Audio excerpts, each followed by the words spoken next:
Pihak-pihak yang ingin menyangkal Bapak untuk maju dalam capres, tanggapannya seperti apa Pak? Siapa? Dari KPK Pak? Memang KPK menyangkal saya? Enggak lah. Enggak, saya rasa KPK menjalankan tugasnya secara profesional. Ketika sebuah institusi menerima laporan, maka institusi ya harus menindaklanjuti. Sama ketika saya di Pemprov DKI Jakarta. Kalau saya di Pemprov terima laporan, maka saya akan melakukan penyelidikan, dicek apakah laporannya benar atau tidak. Kalau benar diteruskan, kalau tidak benar ya sudah selesai.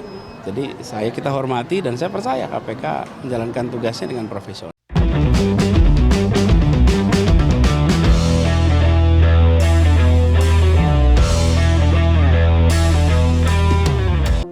Itu saya tanya, Anies kok jadi ribut mau dipanggil KPK? Nah KPK-nya tuh begini, Pak, kami ini serba susah. Setiap kami mempersoalkan dana formula dan sebagainya, lalu dituduh mempolitisi, mau menjegal Anies, padahal tidak ada urusannya ini dengan Anies. Ini temuan BPK, gitu loh. Sehingga kami merasa setiap nyebut ini lalu rame, katanya ini menjegal Anies. Nah disitulah terjadi diskusi-diskusi saya dengan Denny. Saya cerita, ketua partai ini kasusnya, ketua partai ini kasusnya. Ini menjadi sensitif. Ya. Tetapi tidak ada kita minta melapor ke presiden ini harus dijegal, ini tidak ada sama sekali. Kalau dilihat rata-rata ini kan teman-teman Nasdem pasti bergemuruh hatinya. Betul. Coba bisa dibayangkan sudah izin tempat tapi dipaksa untuk ganti tempat, itu bukan perkara gampang. Iya. Kalau melihat statement-statement elit-elit Nasdem yang lain tentu cukup marah pastinya. Betul. Ini adalah satu hajatan besar dari satu lokasi yang sebenarnya sudah dianggap fix dan firm, tapi harus direlokasi dengan alasan apapun. Nah, yang kita partai tertentu pimpinannya berposisi atau berkoalisi. Nah, ini kasusnya X, ini kasusnya Y, yang itu kasusnya Z. Begitu. Saya bilang sama Pak Mahfud, Pak ini tentu saja tidak tepat kalau kemudian hukum menjadi alat, menjadi instrumen untuk menekan posisi atau koalisi Pilpres 2024, dan Pak Mahfud setuju. Sudirman blak-blakan rasakan upaya penjegalan Anies Baswedan. Intel polisi sampai mengusirnya.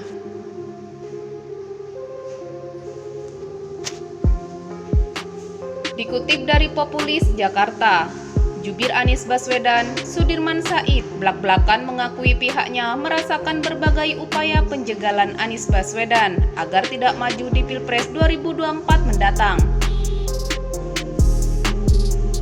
Menurut dia, upaya penjegalan pertama dilakukan oleh Komisi Pemberantasan Korupsi alias KPK. Lembaga anti rasuah itu berusaha menetapkan Anies sebagai tersangka kasus dugaan korupsi Formula E.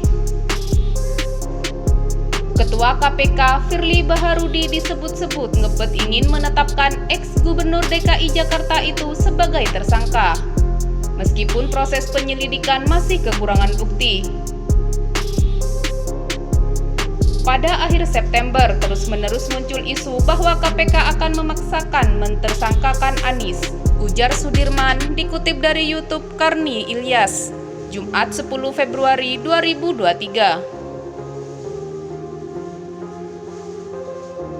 Selain itu, upaya penjegalan juga terasa saat Partai Keadilan Sejahtera alias PKS ingin mengumumkan dukungannya kepada Anies di Bandara Soekarno-Hatta pada Januari lalu. Ketika itu, kata Sudirman, awalnya mengumumkan PKS akan digelar secara sederhana dengan mengundang rekan media di bandara. Namun, pihak otoritas Bandara Soekarno-Hatta melarang Koalisi Perubahan untuk menggelar konferensi pers. Rupanya, pihak otoritas, ada petugas segala macam, banyak sekali, barangkali intel polisi segala macam, sampai akhirnya kita nggak boleh gelar konferensi pers, diusir.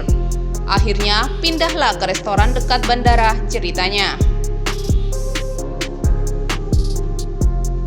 Saya boleh katakan, suasana adanya upaya-upaya untuk menghambat supaya koalisi tidak terbentuk dan supaya Anies itu tidak maju sangat terasa, dan itu dialami oleh semua partai lah, papar Sudirman.